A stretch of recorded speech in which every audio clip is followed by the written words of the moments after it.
Quel est l'Ordinal Genesis? On vous explique tout ça dans ce tuto détaillé pas à pas. Fabien, c'est parti, on t'écoute.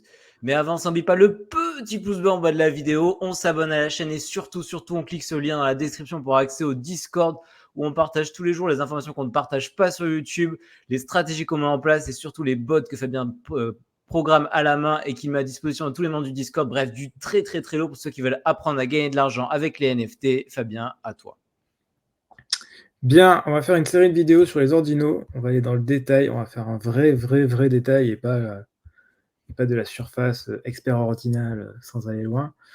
On va aller techniquement. Sur YouTube, LinkedIn. Voilà, on va faire ça bien. On va faire techniquement. On va aller très loin. Et pourquoi? Parce que c'est extrêmement important de comprendre les ordinaux, puisque les ordinaux devraient, sans trop de problèmes, faire partie de la prochaine méta et dans tous les cas, sont là pour rester, c'est une certitude. Les ordinaux étant sur la blockchain Bitcoin, et étant donné que la blockchain Bitcoin est de loin la blockchain principale, représente 50% du volume global de toutes les crypto-monnaies, je n'ai que peu de doutes quant au fait que les ordinaux vont rester très longtemps là. Même si ça ne reste évidemment que ton avis. Voilà, donc du coup, on va commencer par la partie importante, très simple, de savoir d'où viennent les ordinaux, quel est le Genesis, qu'est-ce qui se passe, quel est-il? Le Genesis, pour ceux qui ne sont pas au courant, c'est le tout premier en fait, c'est l'original. Exactement. Donc, les ordinaux ont été inventés par Casey Rodarmor.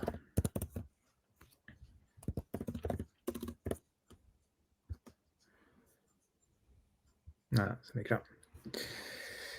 Via donc ce qu'il appelle un protocole. Donc un protocole, qu'est-ce que c'est? Un protocole, c'est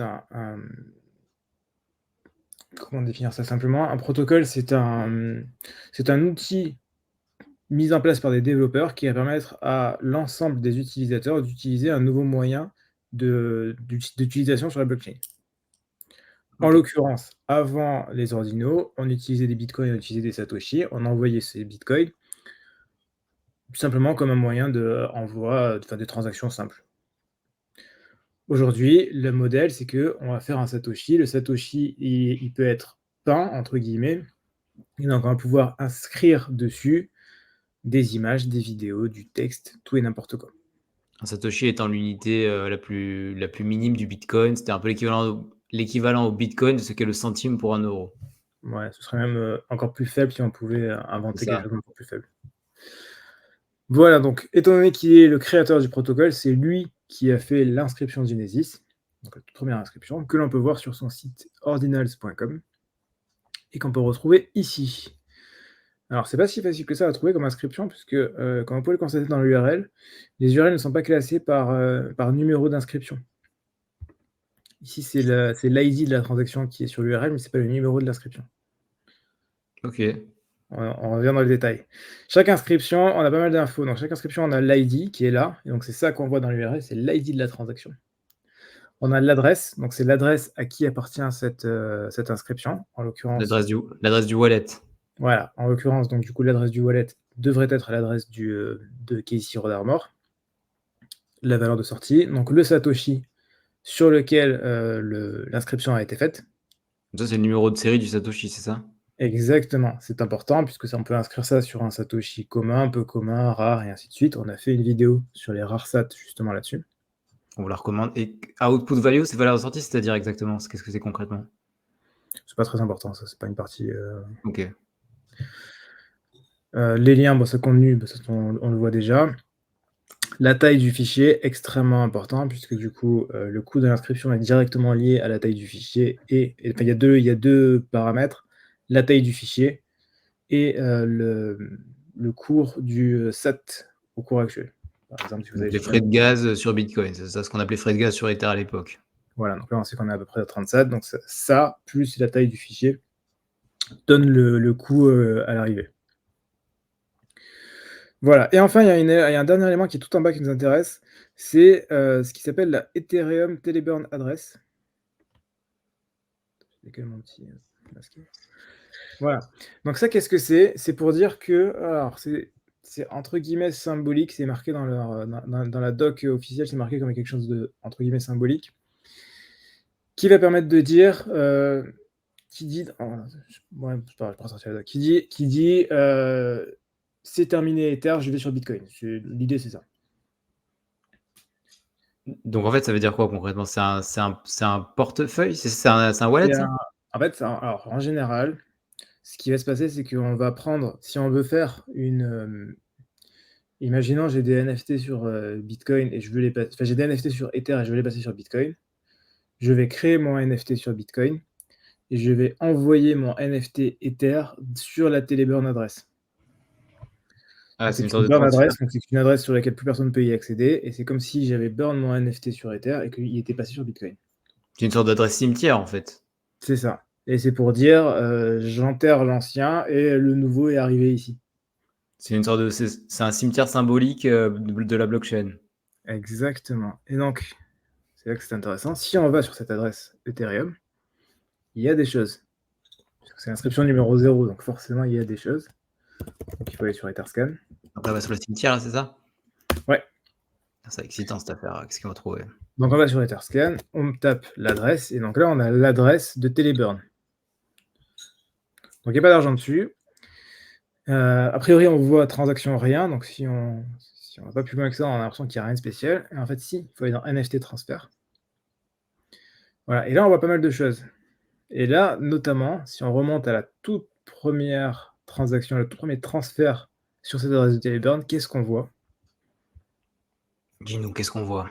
On voit l'envoi de Rod Armor lui-même, de son rodarmor.eth, donc son nom de domaine Ether, sur la Teleburn adresse pour inscrire l'inscription 0.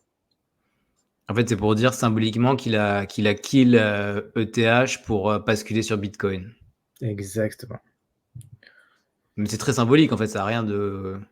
C'est quasiment que de la symbolique, ouais, complètement.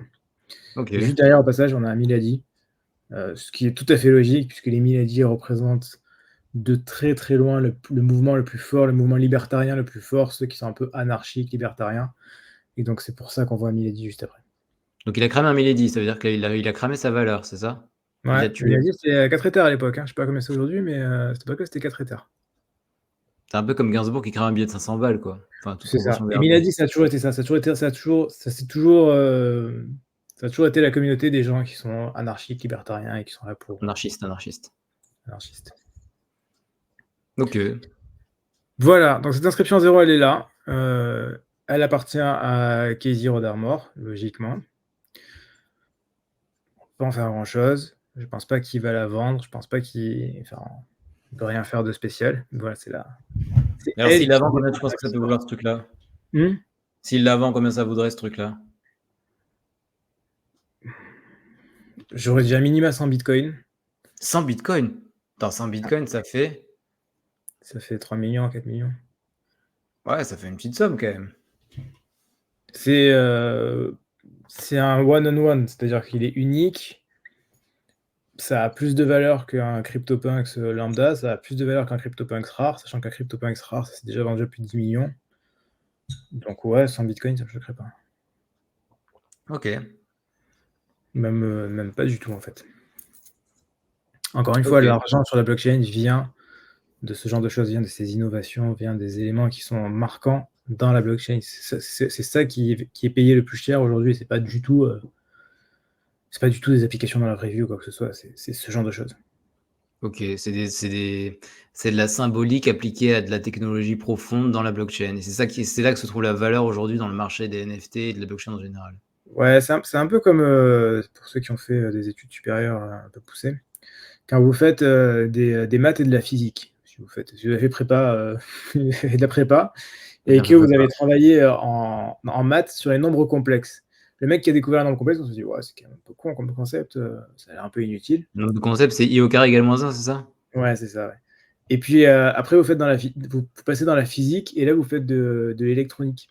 Et vous voyez que, waouh, c'est incroyable, tout fonctionne à merveille, et que les nombres complexes s'emboîtent parfaitement pour créer une toute nouvelle application qui est vraiment... genre, c'est tout nouveau. Ça fonctionne grâce à une innovation technique. Bon, au final, les maths, c'est un peu l'innovation technique. La physique, ça va être l'utilisation. Ok.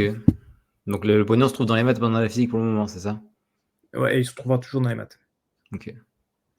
D'où l'intérêt d'aller à fond dans le travail de la blockchain et d'aller comprendre en détail comment ça fonctionne, quels sont les ordinaux, comment ça se passe techniquement. Parce que c'est dans les détails techniques qu'on fait de l'argent. Ok, c'est pour ça qu'on fait ce genre de vidéo, pour initier les collègues à la technicité. Exactement. Tu veux ajouter quelque chose? Non, ce sera tout. Merci beaucoup Fabien pour cette petite vidéo. On n'oublie pas le petit pouce bleu en bas de la vidéo. On s'abonne à la chaîne et surtout, on clique sur le lien dans la description pour avoir accès au Discord où on partage tous les jours des informations exclusives qui ne sont pas partagées sur YouTube. Toutes les stratégies qu'on met en place, les bots que Fabien programme tous les jours et pour lesquels ça peut permettre de générer de grosses profits en NFT. Bref, du très lourd pour ceux qui veulent apprendre à gagner de l'argent avec les NFT. On se retrouve très bientôt pour une prochaine vidéo. D'ici là, portez-vous bien, faites de l'argent. À la prochaine. Ciao. À la prochaine. Ciao.